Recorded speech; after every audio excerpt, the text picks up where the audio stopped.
Glad you're here. Didn't know what the weather was going to do, but here we are. And before we go any further, a couple things. Number one, a thank you note from Sandy Gallagher. Dear Church of Christ family, thank you for all the love and support you gave Bill and I during his long illness, and for all the cards, visits, and prayers we received before his passing. It has been such a blessing for us to belong to such a supportive and loving church. May God bless each and every one of you, Sandy Gallagher.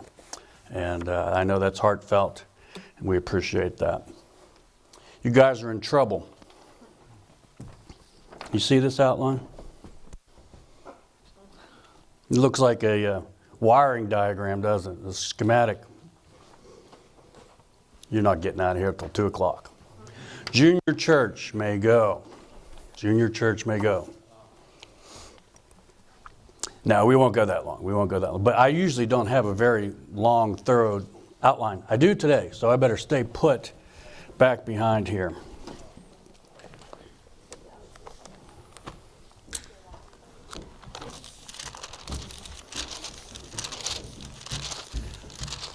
I'm glad you're here.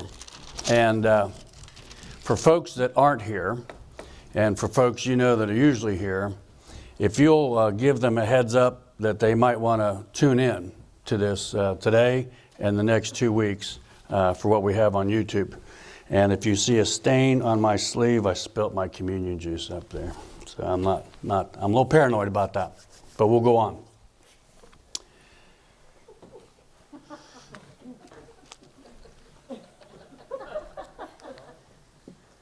Some people shouldn't have pets, and they have children. Some people are so disrespectful, lacking, ignorant, and rude, right? That they shouldn't even have pets, and yet they have children. And I've seen that. You've seen that. And then there are folks that are mighty fine people,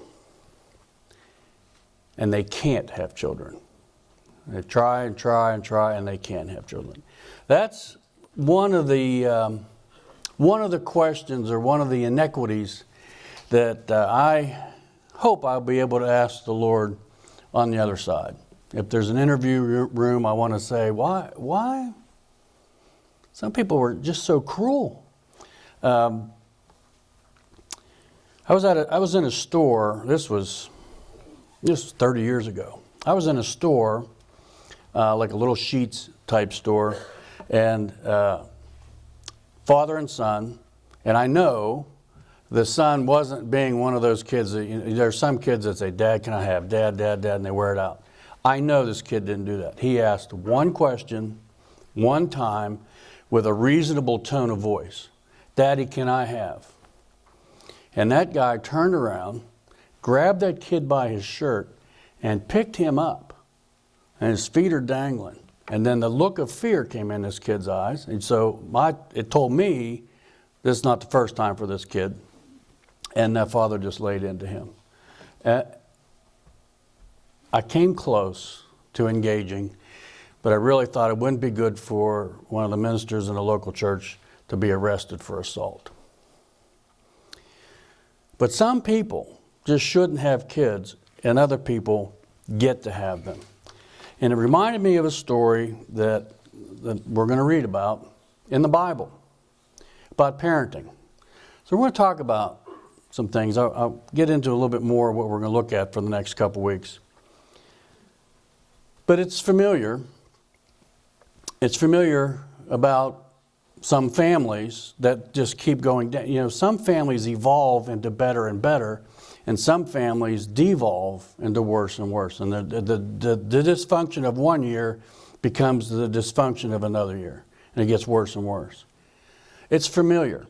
So on your outline, I'm going to try my best to stick to this outline today.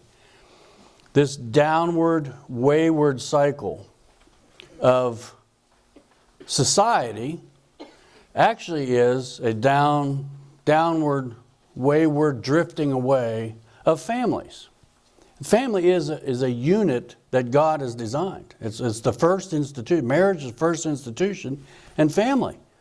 That's where we stand. And then a lot of other institutions are built on that. That's God's design.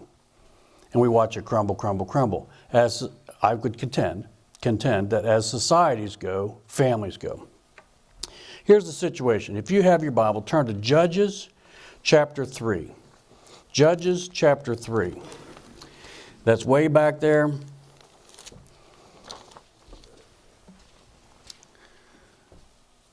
Joshua, Judges. We're going to look at chapter 3. Let me get you a scenario real quick of where we are time-wise. We are about, at the beginning of the book of Judges, we're about 1450 BC, 1500 years before Christ. About, give or take. Look at Judges chapter 3, and you got to stay with me. And if you don't have your Bible open, and Barry, I picked on you a couple weeks ago, and there are folks like Barry that would rather not turn to the Bible. They would rather just listen because they can't. I appreciate that, and I'm not picking on you. I'm saying I appreciate that, and I've done that before. I got in trouble with one of my professors for having my eyes closed in class. You're sleeping in class. No, because the wall was all bright and white. I couldn't look, so I listened. So, well, tell me what I talked about today. And I told him. He goes, oh, sorry, I thought you were sleeping. I know you're not sleeping. Not yet. Judges 3, verse 7. And look at this. The Israelites, see, all right, they've come from Egypt. You know, they were captive. They've come from Egypt.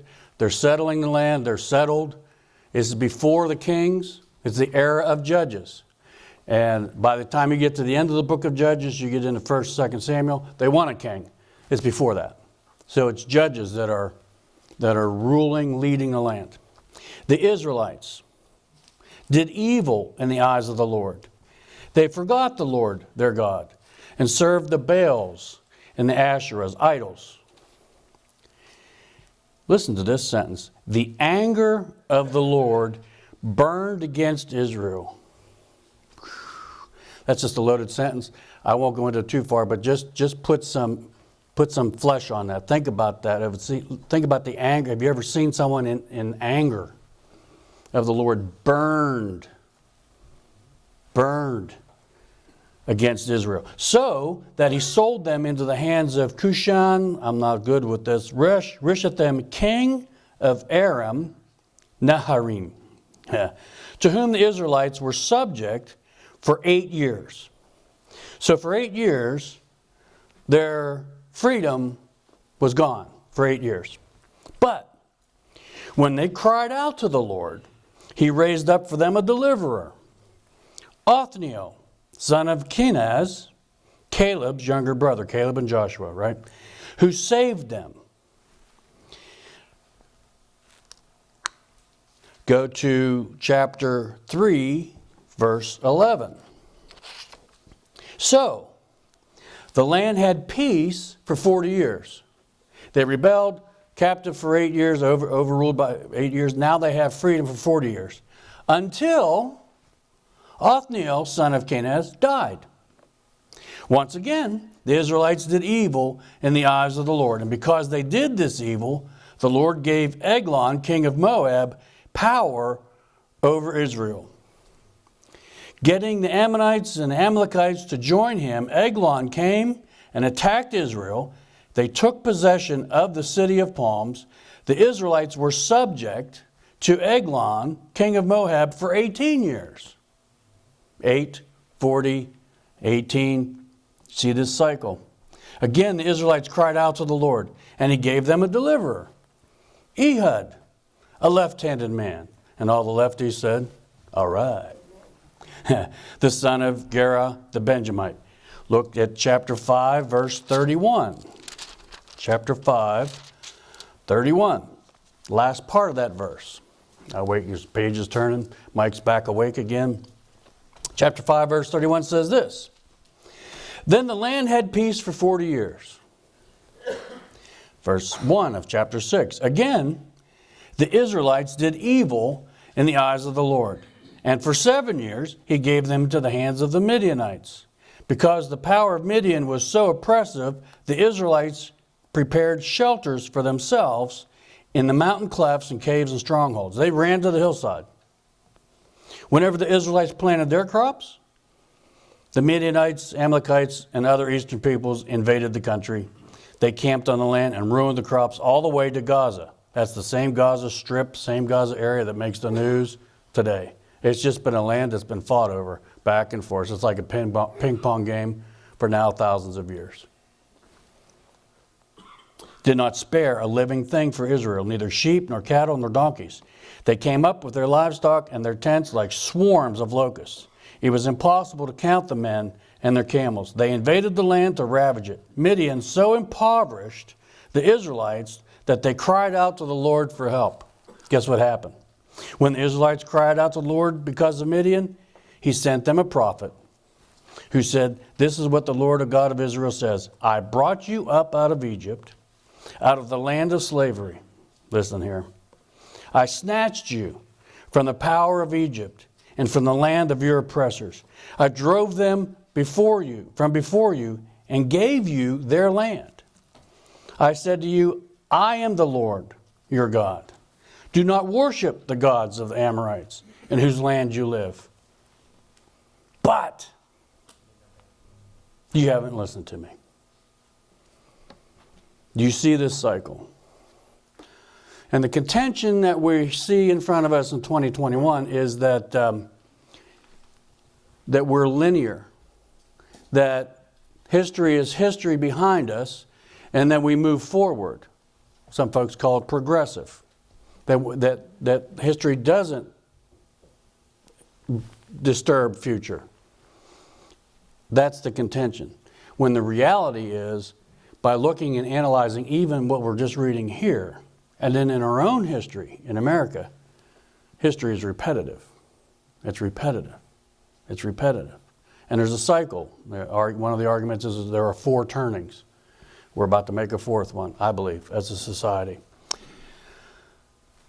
Look at chapter 8, verse 33. Chapter 8, verse 33.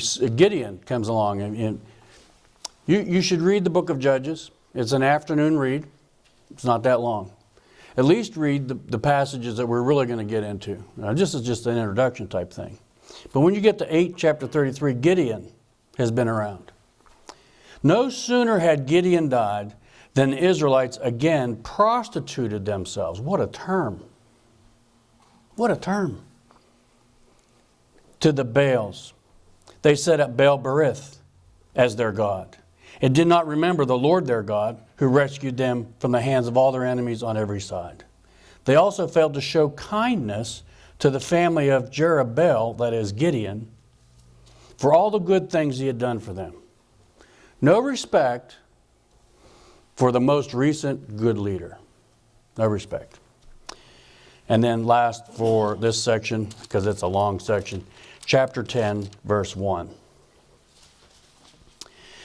Chapter 10, verse 1. After the time of Abimelech, the man of Issachar, Tola, son of Puah, the son of Dodo, there's a nice name,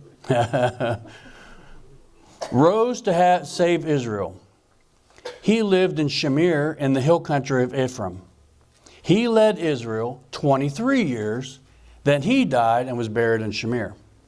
He was followed by Jair of Gilead, who led Israel 22 years. Look at his family. He had 30 sons. My dad was the youngest of 12. That was a large family. He had 30 sons. Who knows how many girls? Who rode 30 donkeys. They controlled 30 towns in Gilead, which to this day are called Havoth Jair. When Jair died, he was buried in Canaan. And here's your telling verse once again, before we proceed. Again, the Israelites did evil in the eyes of the Lord. So back to your outline. This familiar downward and wayward cycle, and it is a cycle, and it repeats itself. Maybe You've had that cycle in your own life. Paul has this thing where he says, the things I want to do, I don't do. Things I don't want to do, I do. And I strive. It's kind of like climbing a hill and sliding back down. Climbing a hill, sliding back down. But this is a downward cycle. And they cry out to the Lord. And then he sends a leader. And they regain some footing. And they're good again. And then, so I would contend this. Without intentional pushback, without solid leadership, look here, the gravity of human behavior is downward. Unless you intentionally fight against it, unless you determine, I will do this. And like we talked about not too long ago, the Shema, and you make that. Remember the Lord your God. Serve Him with all your heart, all your soul, with everything you have. Unless you do that, the gravity of life is going to bring you down. Your human behavior will take you down. And now we're dialing in on families. And sometimes you see that with children. So that's the situation in the land. Now let's look at the parents involved here. So if you'll look at Judges chapter 13, verse 1. Judges 13, verse 1. Are you there? Again, the Israelites did evil in the eyes of the Lord. So the Lord delivered them into the hands of the Philistines for 40 years. All these outside enemies all the time. A certain man of Zorah, little town, named Manoah, from the clan of the Danites, had a wife who was sterile. Couldn't have kids. That's not a good thing in many cultures, especially Hebrew culture. You want to have children, and especially male children. It's a patriarchal society. The angel of the Lord appeared to her, not her and the husband, appeared to her and said, kind of like Mary, you are sterile and childless. And she was like, thanks for the update. But then this angel said, but, you are going to conceive and have a son. Now see to it that you drink no wine or other fermented drink, and that you do not eat anything unclean. This is early on in the society. And yet even at that time, wine, at some level, whether it was full strength or watered down, wine was a common drink to offset some of the water. There was such a dry area. Not all the water is what they call living water. Not all the water is moving. It's caught in cisterns and wells. And so to help water keep, they would ferment wine, and it would have some degree of alcohol in it. This angel saying, no. That's not a typical requirement of an expecting mother. But it is for this one. And we see why. Nothing unclean. So watch your drinks, but watch your diet as well. Just nothing unclean. Verse 5. But you will conceive and give birth to a son. Here's another clue. No razor may be used on his head, because the boy is to be a Nazirite, set apart to God from birth. And he will do what? What's that word? He will begin the deliverance of Israel from the Philistines. They're still under oppression from the Philistines. We're going to go to the Nazirite situation here in a little bit. That's in Numbers. But I want this passage right here that we're about to. This passage, Vic, I'm glad you're here. This passage may just very well be taken from Lynn Schaefer Pelk's diary when she was in the girls' dorm at Johnson Bible College. When she was single and she was looking for a good, upright man. She's still looking.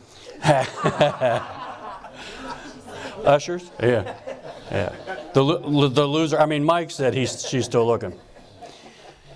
And I recognize at the end of the Revelation it says, oh man, don't add or take away any words from this, the plagues be upon you. I recognize that, but yet I still think this was taken from Lynn's diary with a word change or two, and it said this. Then the woman went to her to her husband, and said, a man of God came to me, and here's Lynn's line. He looked like an angel. An angel of God, very awesome. I didn't ask him where he came from, and he didn't tell me his name. That was all a joke, you know. All right.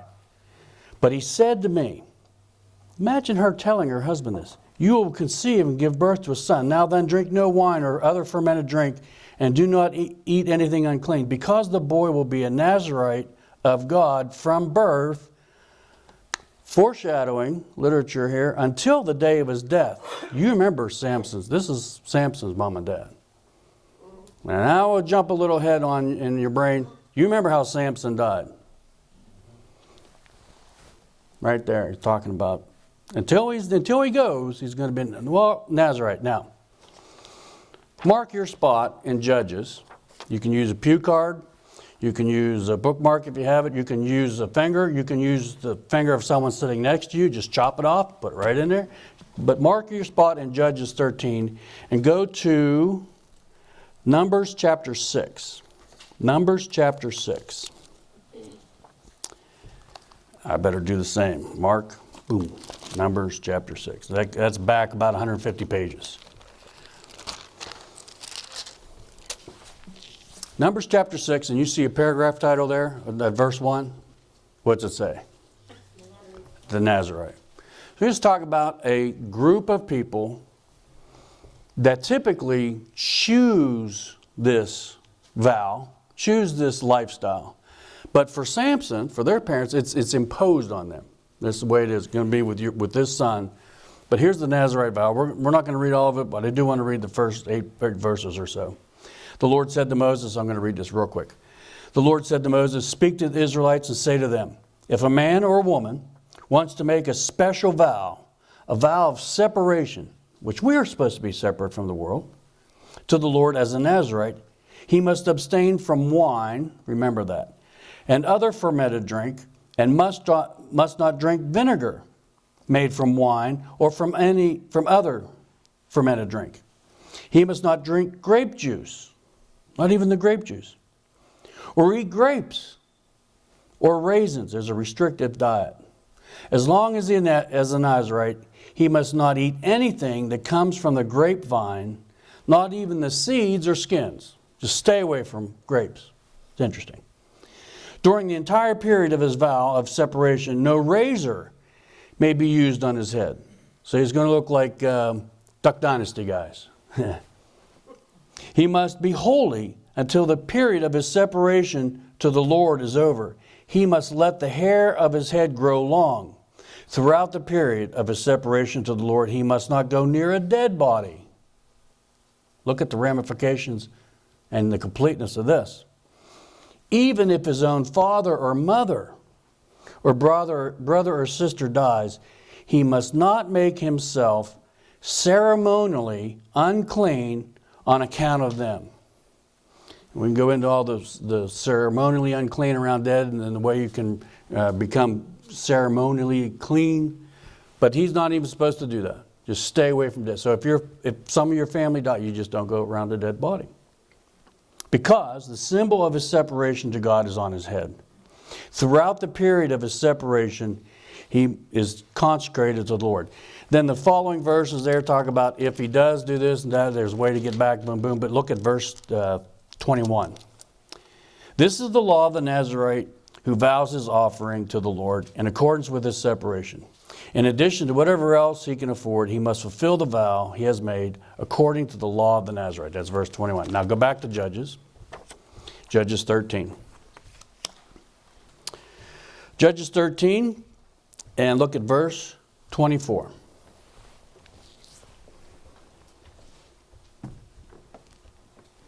I'm looking at you, Rich, making sure you're paying attention, buddy.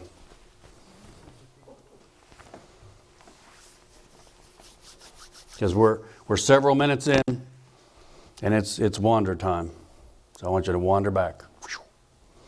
We're talking about the devolution or the revolution of society. We're talking about how that is symbolized or seen in families as well. We're talking about a couple that could not have kids. All of a sudden an angel visits and says, you're going to have a kid. During her pregnancy, no wine. Why? Because of this Nazirite vow. So that's where we are. We're back at Judges 13, verse 24. And here what happened. Here's what happens. The woman gave birth to a boy and named him Samson. He grew and the Lord blessed him. This is 25 years later when we pick up here. And the Spirit of the Lord began to stir him while he was in Manadan, I can't say that, between Zorah and Eshtaol. Arlo, you might be way better on these terms than I am, these names.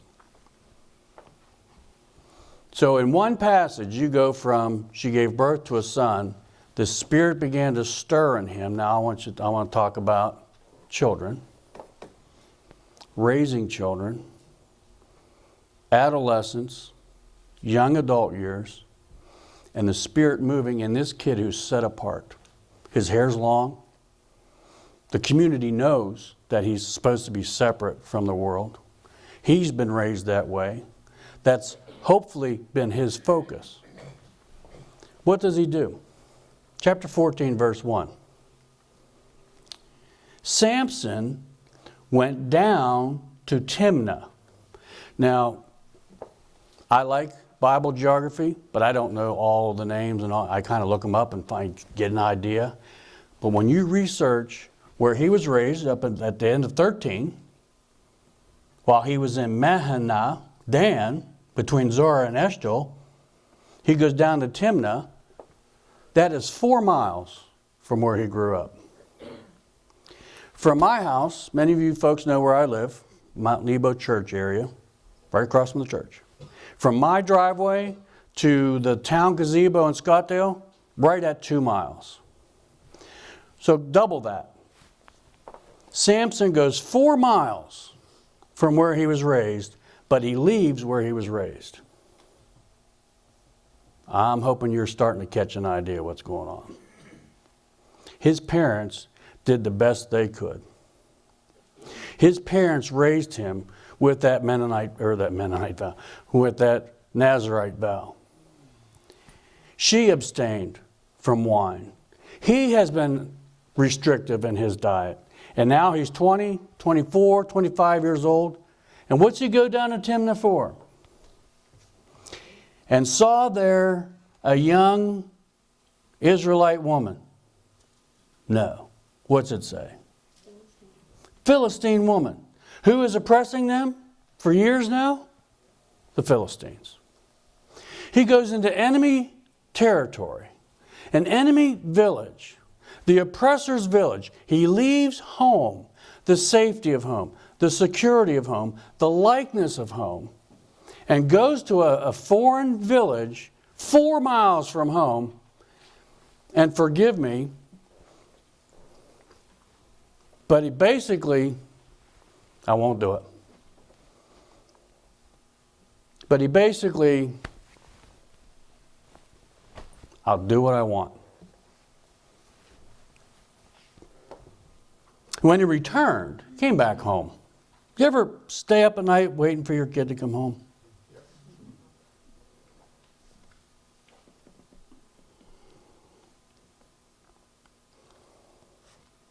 Did you ever have anxiety about that? Did you ever wonder about their safety? I know I drove my parents crazy. Just let me know where you are. I just want to know when you're coming home. I just want to know if you're coming home.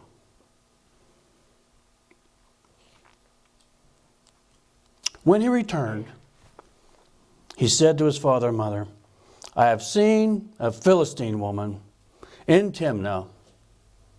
Now get her for me as my wife. Well, that just reeks and rings out of selfishness, of it's all about me, and blowing off his vow and his destiny. His father and mother. Is there an acceptable woman among your relatives? Or among our people? Why are you doing that? Now, don't get all crazy when it says among relatives. You can have a cousin of a cousin that's not related at all. But even in Scottsdale, you can't find someone from Dan? You can't stay put? You really have to go. So do you think that was a peaceful house? See, not all conversations are recorded in Scripture. Not all dynamics are put there. But boy, when you read into that, it pops off of this verse. That was a house in conflict from what we had planned for you, boy. Do you hear it? And maybe the father stern and the mother weeping, or vice versa, or all the way around.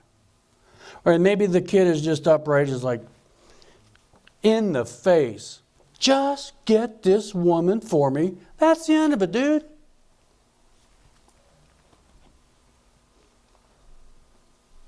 But Samson said to his father, get her for me. She is the right one for me. So a 22-year-old knows way more than, give me a break.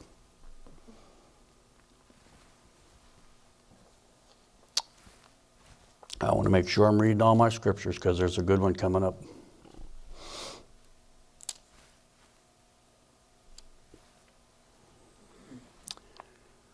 Verse 5. Samson went down to Timnah together with his father and mother.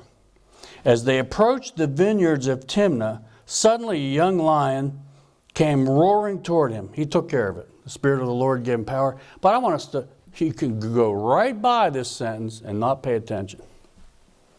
What's he do? As they approached the what of Timnah? Say it for me if you're reading. As he approached the vineyards. What did we read in Numbers? Don't have anything to do with wine. Don't have anything to do with grapes. Don't even eat the skin of a grape. And he's taking a shortcut right through a vineyard. Lord gives him strength, takes out the line. His parents are brain dead about it. They don't even know. I want to know. I want to see this on the other side. I want to see how this happened. Where he cuts through this vineyard and the parents don't even know he took out a line. I'm not going to tell me. Why? Because he's feeling ashamed. And he's feeling guilty. You could say, effectively, he cut through a bar. He went through a pub. He just went right through it. Stay away from alcohol? Yeah, whatever. Just passing through, dude. Blowing off God. Blowing off family. And blowing off the way he was raised. And that's all there is to it. So, on your outline. The familiar downward wayward cycle. Samson. He went to the wrong places. Samson. Doing the wrong things. Samson. And having the wrong focus. Look up here. Instead of, like the vow said, instead of his focus being on God, the focus was on what? Himself.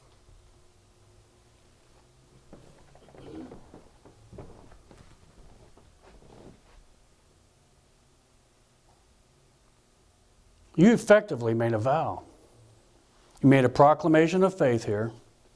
You made a recognition that you were a sinner and your belief that Jesus can save you from that. And the effective vow was, I'm on a journey towards heaven. Now, almost every sermon I try my best. How does I don't dial in on there's Tommy. My eyes landed on Tommy, so I'm going to pick on Tommy. Tommy needs to hear this passage of Scripture. I don't have the courage to talk to him in person about it, so I will abuse him from the pulpit. So here, so you all get to hear what Tommy really needs to hear. Oh, and then Tommy leaves. Oh, yeah, he was really getting me. Boom, I land on Tim. Tim, boom, boom, boom. So I get a pass. I don't do that. I don't do that. But what I do when I'm preparing is like, how does this affect a couple? How does this affect an older person? How does this affect a younger person? How does, Arlo, you don't have kids. So we're talking about parenting? So Arlo just can check out? No.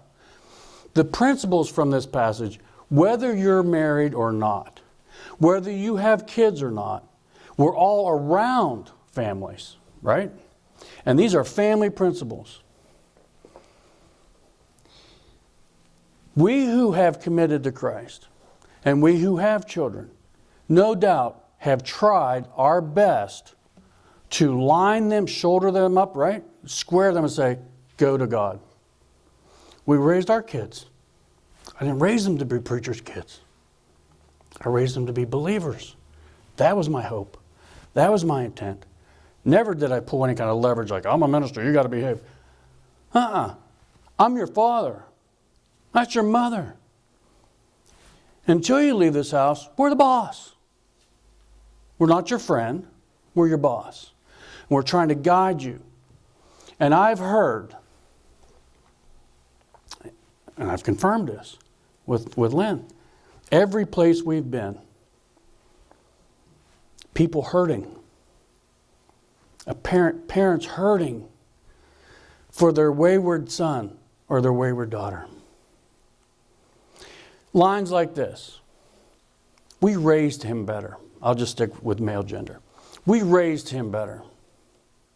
We took him to church. He ought to know.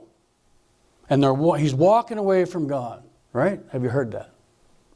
What about the promise, Greg, that says if you raise a child in the way they should go, when they're old, finish it for me, they won't depart. What you need to be reminded is that's not a specific promise, that's a general principle. I'm getting ahead of myself here. But the dynamic energy between the hope and expectation of Samson's mother and father, of folks you know, maybe even you, the dynamic energy of what we hoped for, what we strive for, and the reality of what's going on. Whether you're going to visit your son or daughter at drug rehab, in a courtroom, in prison, or just in a mess of their own making, where they're putting the own prison rails right in front of them. Stick after stick, and they're imprisoned. And I tried better. Are you with me? And there's Samson's mom and dad. A little foreshadowing. Get to the end of chapter 16.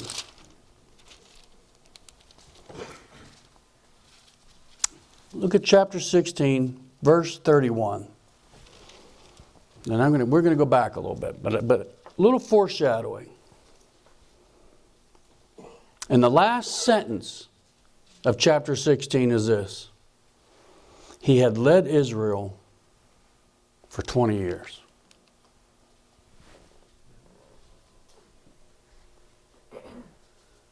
He was destined to be a leader in Israel.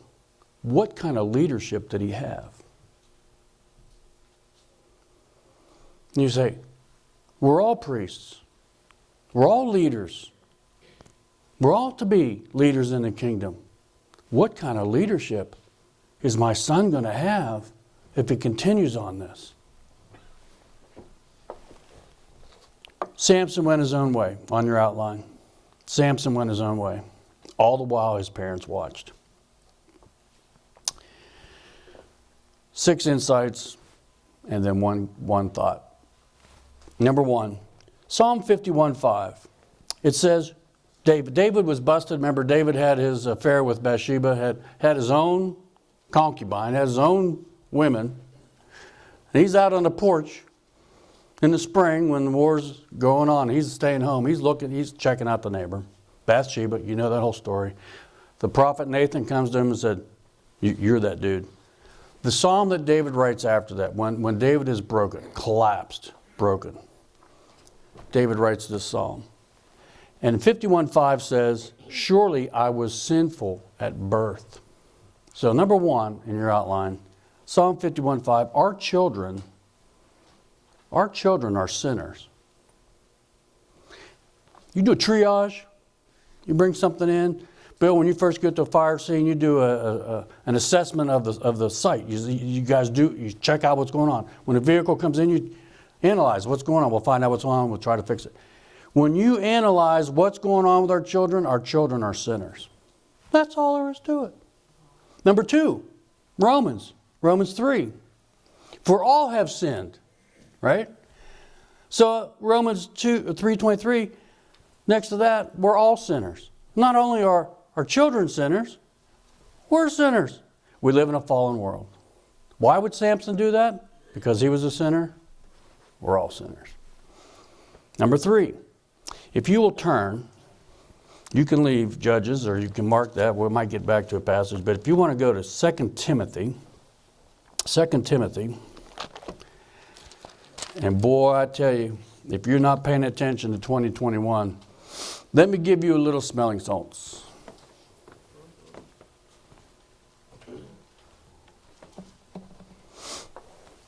I like hockey. I like watching hockey. Used to have season tickets. These hockey players now, before every game, almost before every period, you'll see most of them crack one of those little glass thingies, you know. And is it ammonia that's in those things? Or does it wake you up? This passage is the smelling salts. 2 Timothy chapter 3, verse 1. Paul, the old man, to young Timothy. But mark this. Listen up, Timothy, is my version. There will be terrible times in the last days. People will be lovers of themselves. And pause that right here. Because what goes in your outline, number 3 there, next to 2 Timothy, is this line. Doesn't it seem, analyzing today, doesn't it seem that sin is increasing? That's ratcheting up.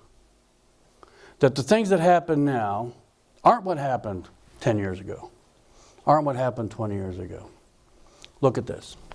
People will be lovers of themselves, lovers of money, boastful, proud, abusive, disobedient to their parents, ungrateful, unholy, without love, unforgiving, slanderous, without self-control, brutal, not lovers of the good, treacherous, rash, conceited, lovers of pleasure rather than lovers of God, having a form of godliness, listen here.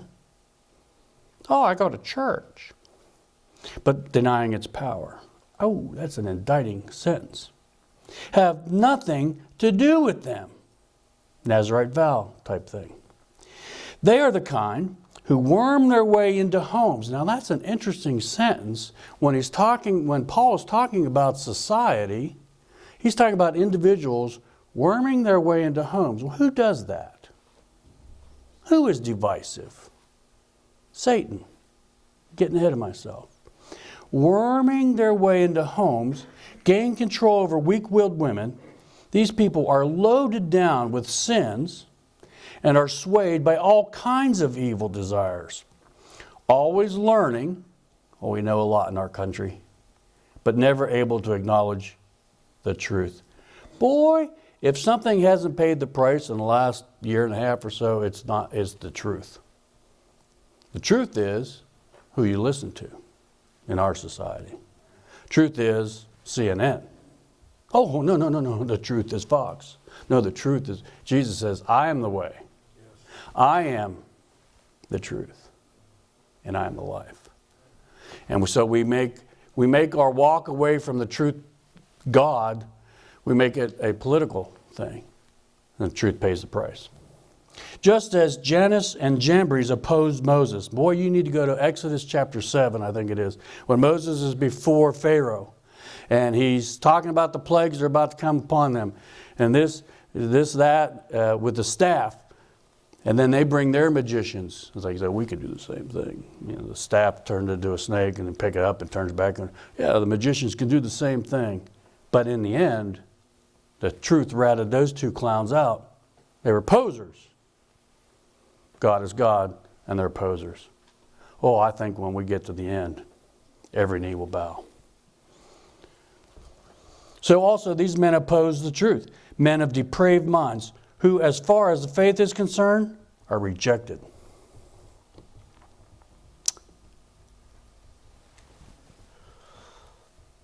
It seems as though sin is increasing. But I wonder if Samson's mom and dad, when Samson comes back and says, get that Philistine woman for me. I want to go into, I wonder if they just like looked at each other and like, these days are crazy. These are the worst it's ever been. And then you talk to someone and say, well, you weren't around 30 years ago when it wasn't the Philistines attacking us. It was across the Jordan River. It was other people. We had to live in caves. Remember all those passages we read. There was different oppressors. I wonder if we go back to the 1970s with the counterculture and look at some of you guys and you who just turned 60. We were on the edge of the counterculture. We were the crazy 70s. And I wonder if our parents are like, man, it's never been so worse. Then you talk to people, they're like, well, you remember the 60s were kind of crazy too. All those dopers, right?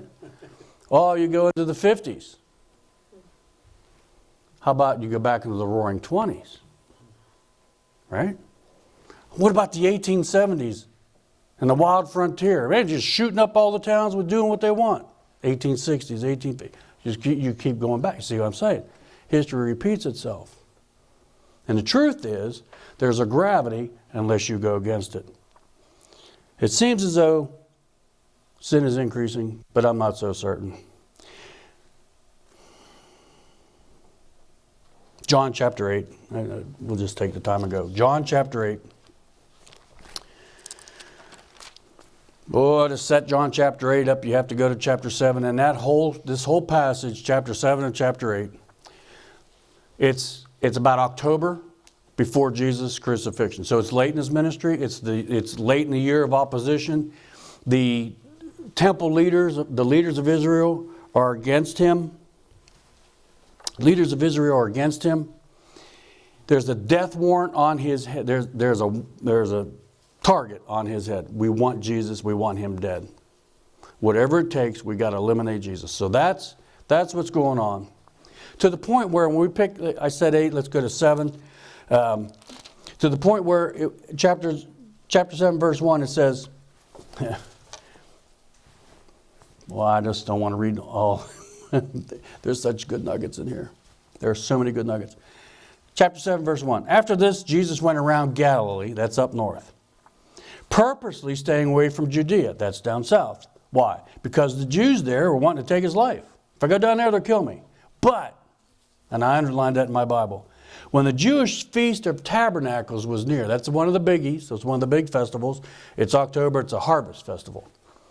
When that Feast of Tabernacles was near, Jesus' brothers, his own half-brothers, said to him, and you got to get as sarcastic as you can as you read this passage. Hey, I added that. Jesus, hey bro, hey son of God. You ought to leave here and go to Judea so that your disciples, and I put the air quotes in there myself, so that your disciples may see the miracles you do. Heavy sarcasm. No one who wants to become a public figure acts in secret. Since you're doing these things, since you're so awesome, bro, show yourself to the world. Boom. And I put parentheses around this verse 5. For even his own brothers did not believe in him. Well, you want to talk about a dysfunctional family. Oh, Mary's favorite. Oh, Son of God. Doing these miracles. You're 3 years in. Like, oh, we hear about what you're doing. We hear about what you're saying. Oh, you're the Son of God. Hey, I was raised with this clown. He's no Son of God. Now, I might be extra sarcastic, But you get the idea that there was this energy. So look here. You have this energy from the religious leaders. You have this energy within his own family. You have Mary pulling her hair out because she heard what was for her. She heard Elizabeth say, oh, blessed are you among women. My baby leapt in my womb as you approached.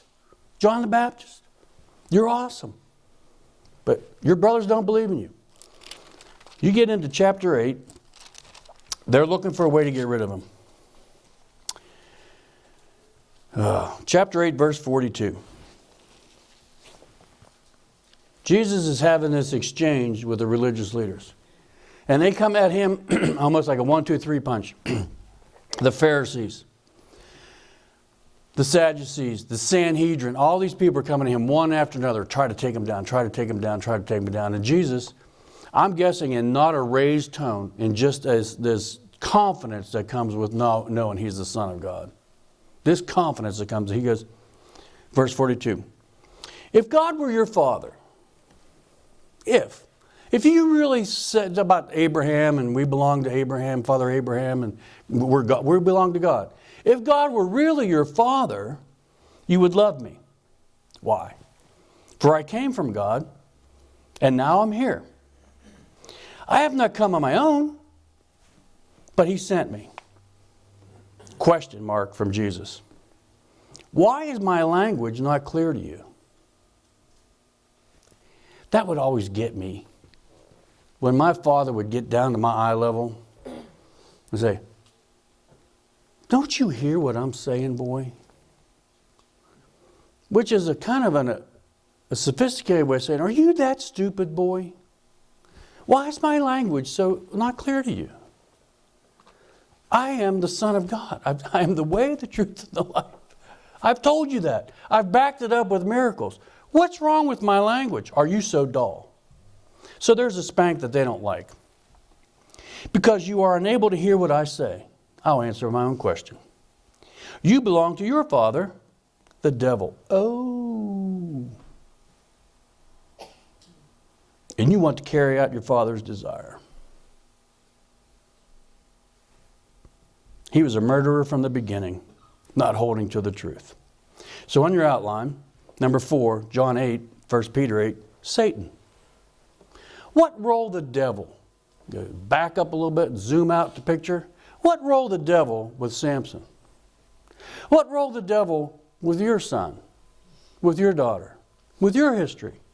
What role did he play? Because he's the father of lies. What does 1 Peter say? Always on the prowl, looking for a way to trip you up. He did that with Samson. Oh, that Philistine woman, so hot. You have to go down there and get her. Satan. Your kid that is causing you so much anxiety might be vortexed into the gravity pull of Satan. Plain as can be. It's not that they don't love you. It's not that they don't love God.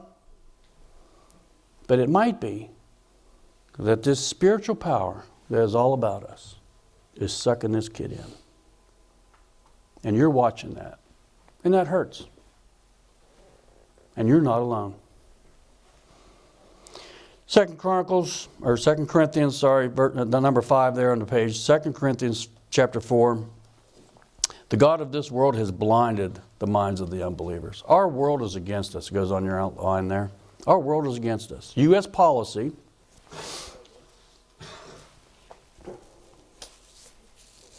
Boy. The decisions out of Washington and our state make it easier for us to go against the will of God.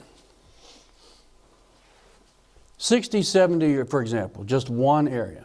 60, 70 years ago, if a girl got pregnant out of wedlock, it was not uncommon, and if you're 55 and older, you can shake your head in agreement. It wasn't uncommon for whatever happened to Wendy. Oh, she went to live with her aunt in Michigan, or it was like It's an embarrassment. It's against God. It's against our family. And so we're just going to, let's like, boom. And now, especially the more you get into population density, you get into cities, it's like, there's welfare. You actually end up getting paid. I don't understand all the details, but you get more money. The more kids you have, the more money you get from the government. 2 Corinthians 4 says, the God of this world has blinded the minds of the unbelievers. Our policies make it easier to sin against God. That's nothing new, because we read about that in Judges. It just loops around. Number 6, we'll wind up here. Our kids, your children, they have their own will. It goes in your outline. They have their own ability to make up their mind. Joshua 24 says this. We talked about it last week. Choose this day who you will serve. We're not robots. So your kid might just be effectively, just like Samson, saying, I'm 20, I'm 21, you're feeling whatever year. I'm this old, I'm an adult now, and I will do what? What I want. It's my life. And boy, if that's not America, there's nothing else. That would sum it up pretty good. It's my life, I'll do what I want. Well, you know what? Your kid has their own will. One last passage, and if you'll turn there, Ezekiel. Now that's an Old Testament book, but I want you to see it with your eyes. Ezekiel chapter 18. Ezekiel, let's see, I'm not real good with where books are looking. After Lamentations, before Hosea, am I doing all right? Arlo's walked out. Daniel, before Daniel. Ezekiel chapter 18. If you have to go to the table of contents, you please do that. Because I want you to catch this principle. Are you with me? We're about wrapping it up. But I'm going to talk about this hope. I want to talk about the hope even with Samson that gives us a glimpse and then sets us up for the next 2 weeks. Ezekiel chapter 18.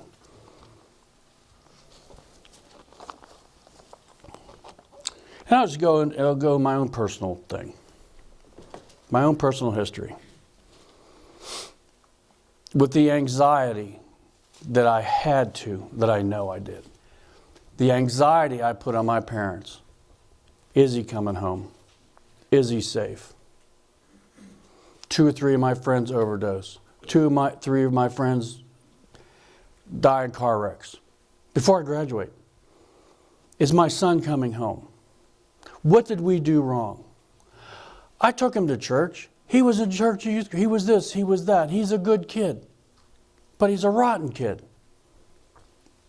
What did I do wrong? I'm sure parents ask that question. I've heard it. Chapter 18, verse 20. And it lands square on Samson. It lands square on me. It lands square on your kid or your loved one that probably by now you've been thinking about in your head. The soul who sins, Samson, tag the name. Samson is the one who will die. Samson, the son will not share the guilt of the father, nor will the father share the guilt of Samson. The righteousness of the righteous man will be credited to him, and then this telling sentence.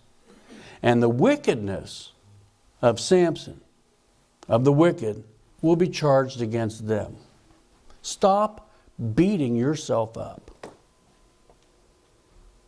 if your son has gone wayward or daughter. Because when they get to an age of accountability, what is that? Somewhere of 13 to 18, 20. They start making, when the framework of your world goes off and they start making their own choices, it's on them. You could have influence. You could bump into their head through their ears, through them witnessing, through their eyes, they're witnessing your lifestyle. You can encourage, you can remind, but it's on them. Stop beating yourself up. One more principle, then I'll get to my hope. God is not a vending machine. He's not a vending machine where you throw your prayer in. And because you prayed this prayer, button, I want my son to be the Nazarite. I want this for my son. I want him. He's not a vending machine where you pray this prayer and push these buttons of prayer, and out comes this kid like that. What you pray for. You are what you pay for. You are what you pray for. God is not a vending machine. There are principles. We've already talked about one of them from Proverbs. Raise a son in the way they should go. That's a general principle, a general truth. I mean, that's often true, but not always. God's not a vending machine. Your kids have free will. Samson, you read the story, 14, 15, 16. And he toys with his enemies. He does these riddles. Well, they find out the secret of his strength is in his hair, right? Remember that? And Delilah's in on that. And they cut his hair, and they bind him, the Philistines, the people he married into it. They gouge out his eyes. He can't see. They bring him in for entertainment. They're having one of their big parties. I think chapter 16 says, while they were high in spirits, that's the Bible always saying when they're drunk, they're plastered, they're having their fun. But, hey, bring in Samson. That's a good idea. Samson has the guy, his attendant. Samson says, just put me between, show me where the two pillars are that hold this thing up. Right? God, give me strength. And he takes out as many Philistines in that last act than he had previous. There's hope. He comes back to his God. It's a destructive lifestyle. It's not as profitable as it could have been for the kingdom, but he comes back to his senses and he has his prayer. Now that prayer, when he comes back to his senses, leads us right over to Luke 15, where we're going to look at next week with the prodigal son. When the kid, I'm feeding pigs, right? We'll look at that because there's hope. There's always hope with God. And if anyone is in Christ, he is a new creation. And I think it happened with Samson. Today, if you're struggling with a family member, with a brother or sister, if you're struggling with this wayward cycle, lay your prayers on an altar. If you want to come up and share that concern so that we might join together a bundle of prayers, we'll do that. But rest assured, the hope of a fresh wind and a fresh fire in the life of someone who's raised in Christ. Let's stand.